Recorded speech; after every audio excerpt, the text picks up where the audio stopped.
Good morning. Good morning. Good morning.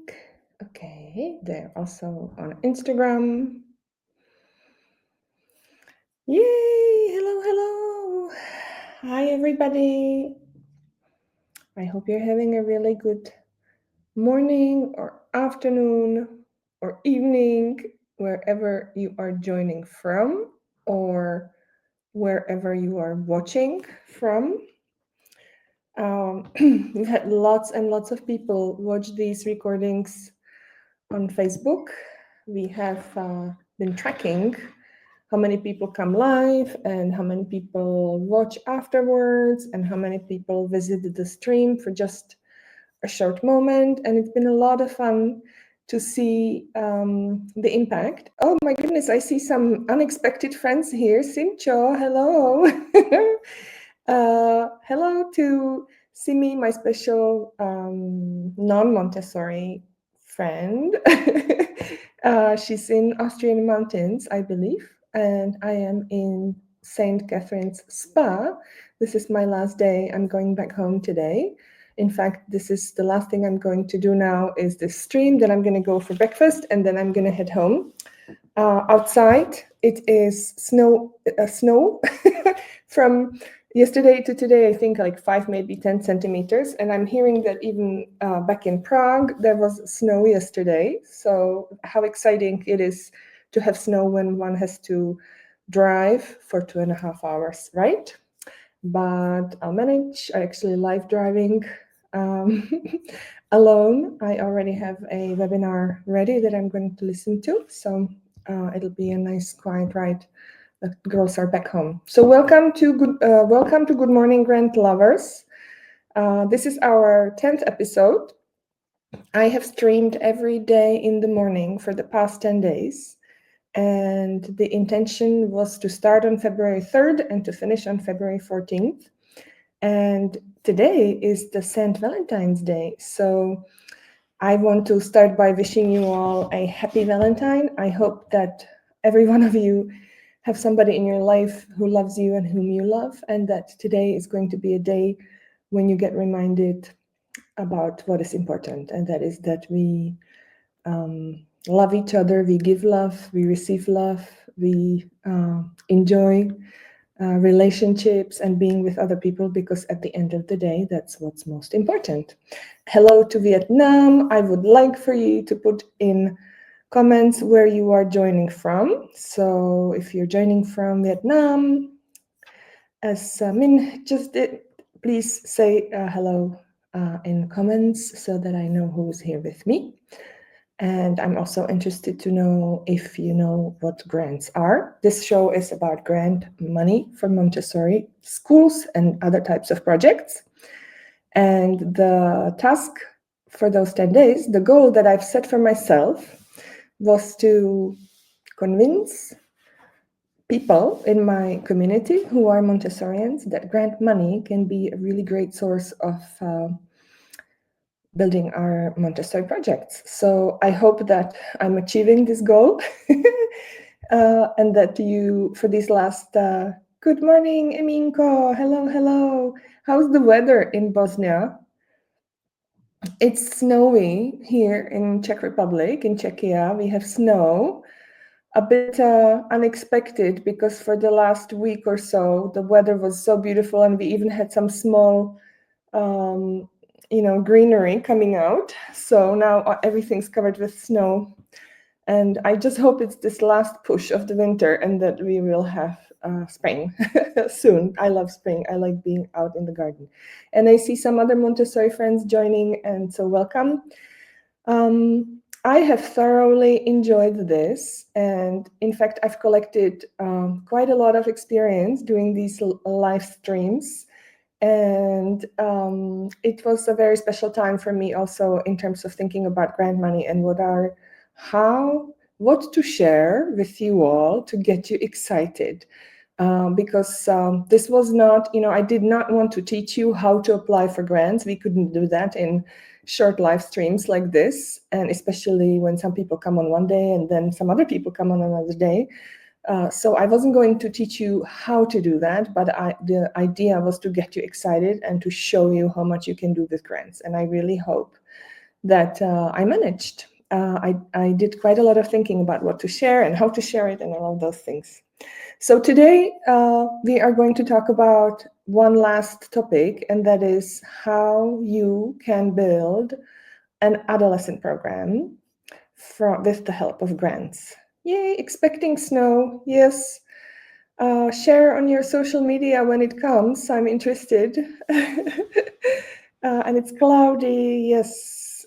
Well, maybe that means a weekend at home, cuddling with, loved ones, especially since it's the St. Valentine's Day today. So the weather just asks us to not be too active and just be at home and enjoy ourselves. Okay. How to build an adolescent program with grant money. Okay. I did, so I have 3 things I want to share with you, and 2 are related to funding and to grants. One is pedagogical, and I think I will start with that, and I will only quickly talk about that because today this series is not about helping you think through pedagogy and who is part of your team to build an adolescent program, and if you need a farm or if you want to do an urban version, we're not going to discuss that here. This is about funding and how you can fund building an adolescent program. But I do need to do some justice to sharing a few words before I go into the funding part, and that's yay, and I see my friend Ramana is watching. Ahoy Ramcho, hello from St. Catherine's Spa. And Jessica joined. I have some unexpected guests today. So number 1, there are 3 things I want to share, most important, and number 1 has to do with when is it a good idea to actually think about starting an adolescent program. And I cannot jump this. I can't start talking about the funding and give you all the hope that you can do it with grants, because you can do it with grants. But I do want to make sure that you also know when is it the right time for you to start doing this, when it's the right time to start building an upper elementary program or an adolescent program, whatever you want to call it. So before you start thinking about any funding and any of those things, you need to think about, is it the right time for you to start an adolescent program? Okay. And this is really, really important, and not everybody talks about it. And often this isn't even discussed during training. When you go to train to become an adolescent guide, this is not a topic that is discussed frequently. So because we have experience building an adolescent program, and I have seen many, many adolescent programs being built, because I am part of this global Montessori community, and I have many colleagues in many countries that are doing this. So I've been observing this for the past 10 years, and the experience is this. And now listen carefully, and maybe even write this down. It's a very short but very important sentence. An adolescent program can make or break your school. Okay, an adolescent program can make or break your school. Now, what do I mean by this is that before you start considering if to go to the next level, you need to look at what you've already built and decide whether are all those previous levels of your programs steady, financially stable, are all the parents happy, and are they asking you to build the adolescent program? Or is it your vision and they don't really know much about it? Okay, so good morning, Roxana. Before you start working on this, you need to have a very thorough and deep sit down in your team, with your people, with all of your staff. Ideally, it should be a strategic meeting with the whole school staff, because this is going to impact the whole school. And you all need to talk about what is your mission, vision, why do you want to do this, what are the values that are driving your desire to build an adolescent program. But you also need to have a very thorough look at your finances. Ideally, all of your previous programs, your infant community, your kindergarten, and your lower elementary program are filled with students and you have long waiting lines, okay? And ideally, everybody in the school, including parent community, are thinking of the adolescent program as the peak of the educational plan or program that you're offering in your school. Okay, so this is the ideal situation. I'll say it again, an adolescent program can make or break your school. Now, why am I saying this? Because we have done this. I have physically gone through the experience of helping our school to build an adolescent program. Some of you may know that we have purchased a beautiful farm building, and I'll share a little bit about the history of what we have done. So I have first sight experience as the chairman of the board of the school, who is there always to support our principal, Hanka. I also have a physical experience as a parent, and I actually have an experience as an investor, because I was the person who invested into purchase of the farm building. Good morning, flamenco, snowy in Prague as well. So I plus for number 4, I have insights from the global Montessori community about how successful other adolescent programs are in, when they're being built, and what are their challenges, and how is it possible to succeed. And I want to say this is really, really important. So I'm going to say one more thing regarding this, and that is that there is an adolescent program that was built, and it was not built on solid grounds, and it ended up collapsing completely, and it ended up collapsing the school. So there is an experience of an adolescent program which collapsed. It had to close, and then the whole elementary and the whole kindergarten program also had to close. So this sentence about an adolescent program can make you or break you is absolutely true, and it has happened, at least in one location that I know of where this happened. So again, number 1, when you're starting to think about building an adolescent program, before you start envisioning and before you start picturing it, because it is rather exciting, and your vision and your excitement and enthusiasm can put you on the journey before you even know it, before you start thinking about whether you are ready for this. You need to stop your enthusiasm. You need to sit down and write down all the things that you need to have in place in order to start building an adolescent program. And one of them is a very solid financial plan for the adolescent program itself, but also a very solid financial situation of your school. Okay, if you don't have your previous levels filled with parents, and if your school is not financially very, very, very steady, I highly recommend to pause and to focus on that first before you start building another program, okay? Because you need to focus on what's working and what you already started, and get it to the point when it's completely solid, and only then start thinking about the next level. Now, I know this is hard to accept and hard to listen to, because I'm sure some of you are really excited about building adolescent programs. And it's up to you whether you decide to think about this advice from me.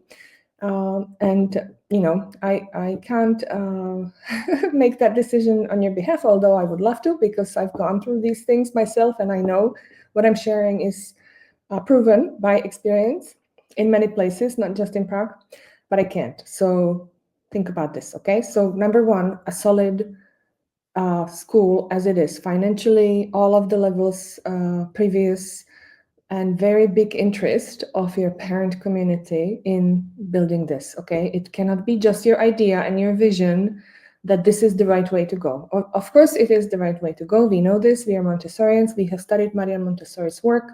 We know what adolescent children need, and we want to give it to them.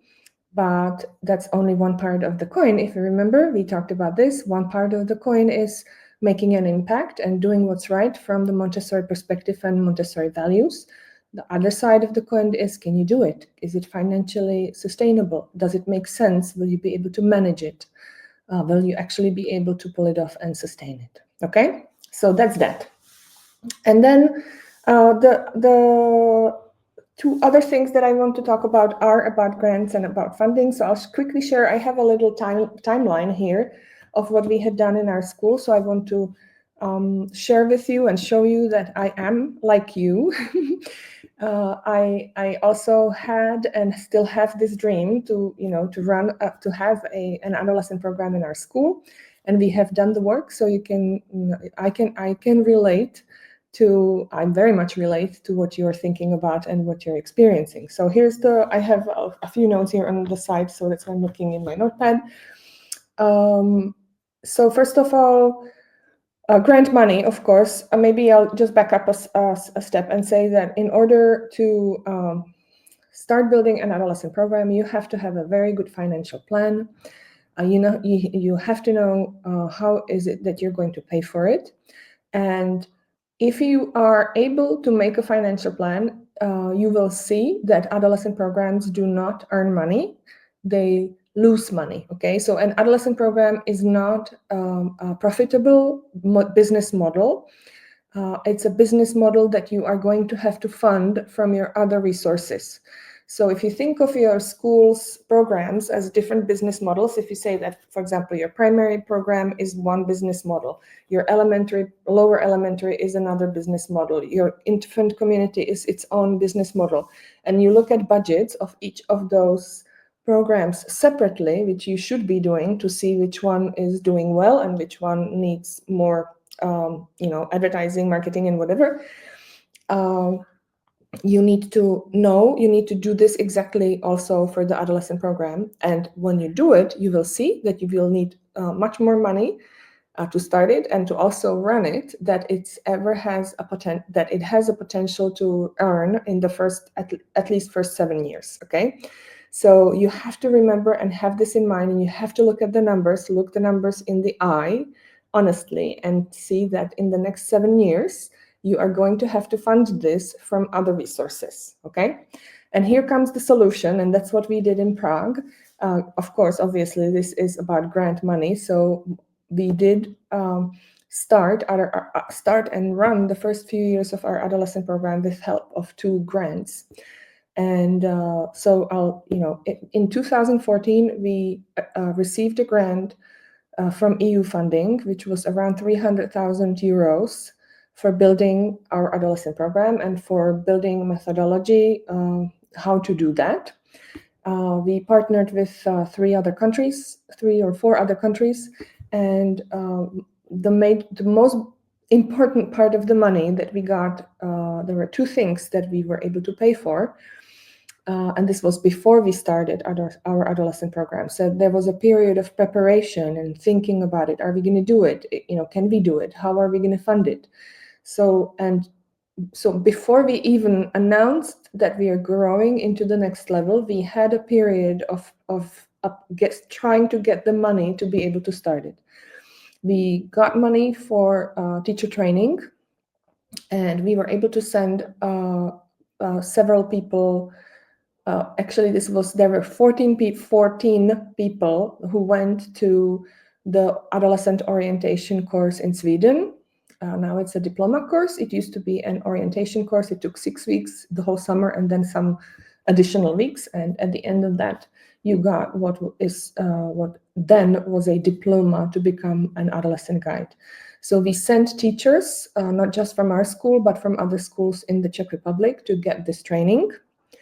And from other countries as well. And then the second portion of the money that was really important was money that we got to be able to go to other countries to see how other adolescent programs are being built, what are their challenges, and what are their successes. So we were able to go to England, to what is now called the Montessori Place, which is a very beautiful and one of the most functional adolescent programs I know of. I highly recommend to check it out. And we went to Sweden, to what then was an adolescent program, which was ran by Jenny Hoglund, an AMI 12 to 18 trainer.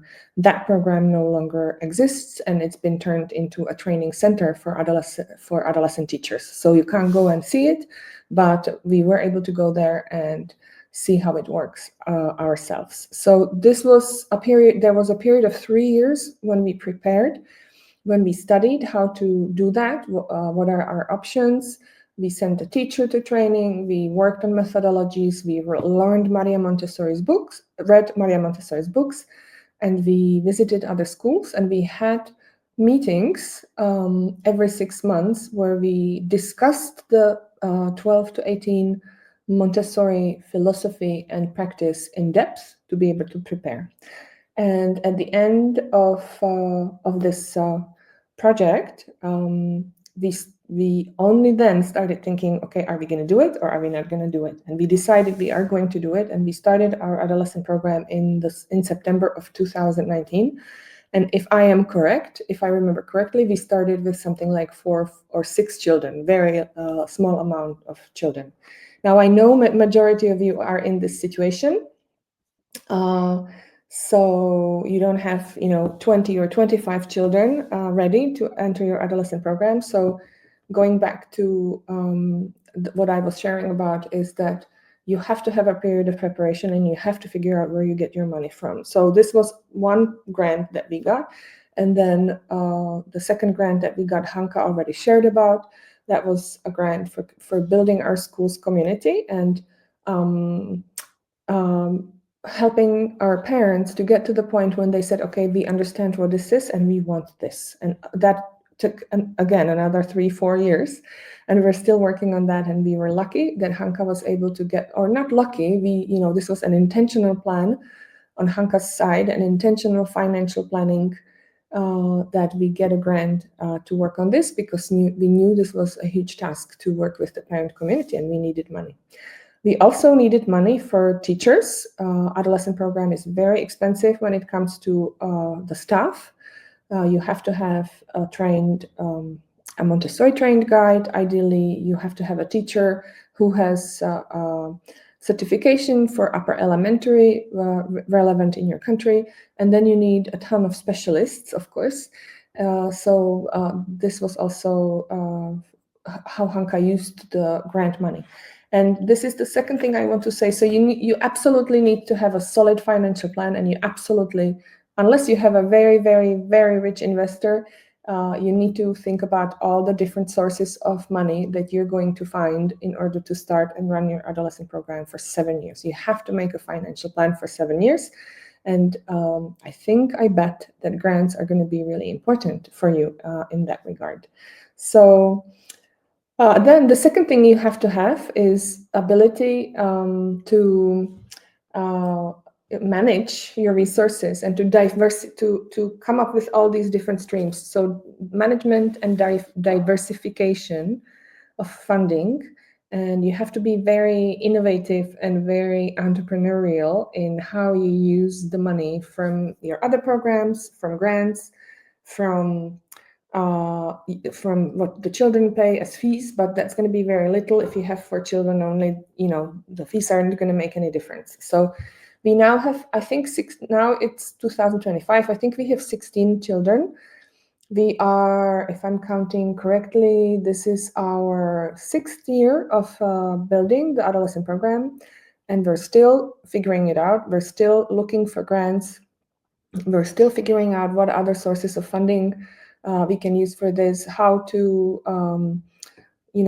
cover the cost of the farm program and all of those things. We did have to take a loan in order to purchase the facility. And there's also, you also have to think about that. Where are they going to be? Are they going to be in school, in town, or are they going to be at a farm? And how are you going to pay for that? So to summarize, what I want to say is that it is my strong opinion that in order to start and run an adolescent program successfully, you have to be a really skilled financial planner and manager. And as part of that is ability to learn how to write wonderful grant applications, which enable you to do all kinds of things, including sending students abroad, maybe, which we are doing next year, again from a grant, to see other adolescent programs and to be with other children on a global scale. So I think, I think I've said as much as I could to explain to you that there is a formula to follow when it comes to building sustainable Montessori programs, and it doesn't matter if they are school adolescent programs or after school programs or any other kind of programs, and that grant writing and getting grant money is part of a skill of a leader, of a Montessori entrepreneur, that every Montessori entrepreneur should have. So I don't think I've said so much about our experience with grants and how important they are. And I want to just at the end now ask you, are you going to become a money magnet? Are you going to learn how to get grants and how to make your grants get you more money, make you more money, and how to manage all of your overall finances in order to be able to pay for whatever you need to pay and build whatever you need to build? And it's an art, it's a skill, it can be learned. And I'm here, and I'll happily help you do that if you decide to join the Grant Writing Made Easy.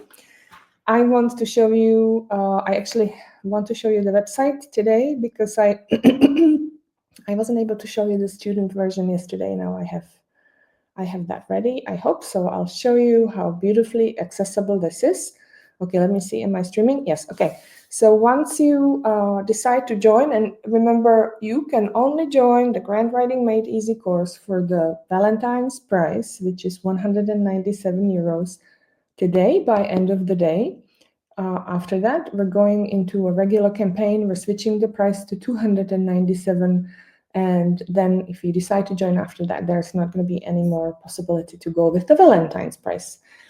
And and also I want to say that majority of you who are coming, hi Matteo, to these sessions already signed up. I'm so excited. I don't know if there's anybody else whom I can invite here because everybody else already is in. So I think I've done a really good job explaining how grants are important. Okay, view product, you go inside here, and this is the Grant Writing Made Easy for Montessorians course. And there are 4 modules: orientation and introduction to the art of writing grants, the art of writing itself, and then building your grant proposal, including, the idea, how to set your goals, and how to find a grant funder, how to analyze the needs, how to create a project, and all of those things. And then there's one more module, additional skills and resources, that we're adding as we go when we find out what the group needs. So when you join, if you join today, you're going to get access to this. And then how it works is that you just click on the video, you click and there's a video, you push the button, you see all the other videos. You can start watching at your own time. You can leave a question if you have a comment. And once you watch, you can just click at, you can choose whatever you want to watch. You don't have to watch from the start, but of course I do recommend that you watch from the start. And you can get head start in reviewing all of these videos and writing down all of your questions and figuring out, start to think about your project idea, because you can already do that, and about your budget and all of those things. And then when the course actually starts on April the 8th, let me stop sharing the screen, you are going to be ready with all of your questions and ready to do the work. And then when we have the course itself, we are not going to be talking about, all this theory, because we have that in videos, but we're actually going to do the work. So one of the things that we're definitely going to do is you are going to come up with your project idea, and you will receive feedback from your classmates and also from us whether it's a doable project idea. So that's going to be one thing. And another really important thing is we're going to find you a grant funder together. Okay, so you're going to actually practice, you're going to search for grant funders, you're going to make your own list, you're going to share it with Plummy and I, and we're going to look at it together with you and tell you, okay, well, is this doable? Are they gonna, are they likely to give you the money or not? So when the course is over, you will have identified a grant call, you will have had a reviewed idea, and you will learn the skills, how to write up your project, how to create a budget, and how to apply. So this is going to be very, very practical. And at the end, you will have a written application together with us that you can submit. And then we'll see what happens. And last time when we did this, we had, if I remember, 3 out of, there was a group of 10 people, and or something, 10 people who wrote together. So they were not 10 separate grant applications, but I think we had 5 grant applications and 3 were granted. So Indre got 108,000 euros, Roxana got 60,000 euros, and Lucio got 60,000 euros. So our students in the previous round were able to raise 228,000 euros in grants just by working with us and trying. So there's a high chance that if you join the course, you might get the money. And if not, remember, you're going to have an application, you're going to have the experience, and you're going to try again. And you're going to be set on the journey of becoming a successful grant writer and a grant winner. So I think it's a no-brainer. 197 euros is, it's a love gift. It's not a price of a course, but it's a love gift from us and from me. And I hope that as many Montessorians who are listening to these videos, there are at least 10 people who already joined, and we know some more are going to join, and then in the actual campaign. So I can't wait to see how much money we manage to win together, so that we can share with the world that yes, grant money can change your Montessori life and your personal life and your professional life as well. I think this is all I have for today. So do you feel that you are like me and you feel like you can try this and you have the courage? Then join me. I will lead you in doing that. And there is a pathway, there is a formula that you can follow, and I'm going to offer that to you in the course. And then if not, I'll see you at some other occasion. You can watch these videos at your own time. So, and I see Hadar from Israel has joined, and there are some other people. I am going to wrap up now. I've gone over time again, and as you know, breakfast is only until 10 o'clock, so I'm a bit pressed with time. I'm not asking for questions today because I think you all need to kind of think and let it all sink in. I've done the best I can sharing my enthusiasm and love for grants with you. And then it's up to you whether you decide to accept it or whether it's not the right time for you yet. So, good morning, grant lovers. I love you. I hope you love grants.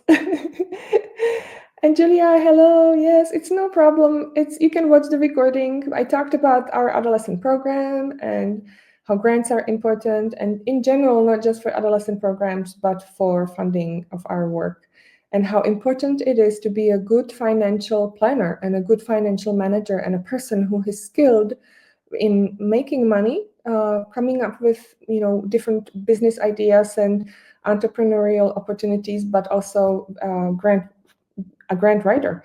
And to write a grant application is like write a solid business plan.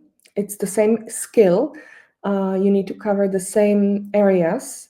And as part of the grant application, there is a financial plan always. So is in your business plan, and also marketing plan is also part of your grant application. And so is that part of a business plan. So join the course and you're getting two things in one. You're going to learn how to write grant applications, but you're also going to be able to write, it'll be like a business plan for you. It'll be a marketing plan for you, and it will also be a financial plan for you. Budgeting and financial planning is part of that. So I think that's all I have. If you have any questions, you can put it in comments. Give me a thumbs up. On a scale, okay, let's do this. On a scale from 1 to 5, how excited are you about grants? 1, very not excited. I hate grants completely. And number 5, I am excited and I want to try. So put it in comments for me, please. I know Julia's going to lead the way. She's really good about putting things in comments. And also Plami can help me to get some response. And Amina, if you're still here, how excited are you about grants on a scale from 1 to 5?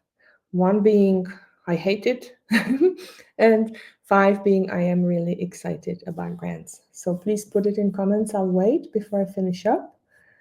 And yes, so many people joined throughout the live. Katarina, hello. Busy Bee, hello. Montessori Mundi, Sylvia, Shamek, my friend. Today, some people who are not Montessorians came, which is really interesting. Oh, look at this, Plummy. I love you. I miss you. I'm coming back. I can't even read the number Plamenka put in there. So it's 5 with a ton, million, billion, zillion zeros after that. And Julia, loving the grant course. You've signed up already. Cool, Julia. I'm so happy for you.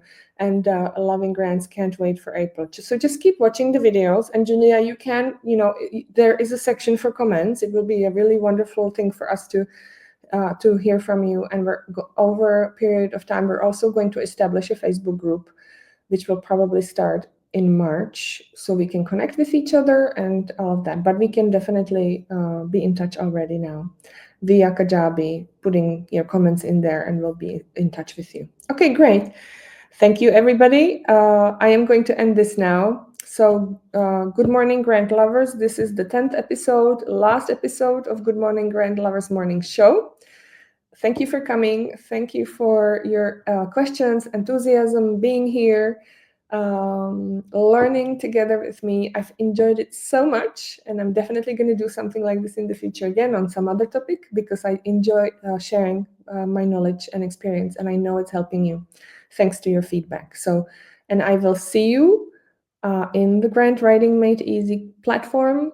If you join today, remember you are getting the course and my and Plummy's attention for 6 weeks, helping you find your grant funding and write your grant application for only 197 euros. So can't be any better than that. Good morning, grant lovers. Be very well. Be in touch. And I'm ending this now. Bye. Thank you for your attention.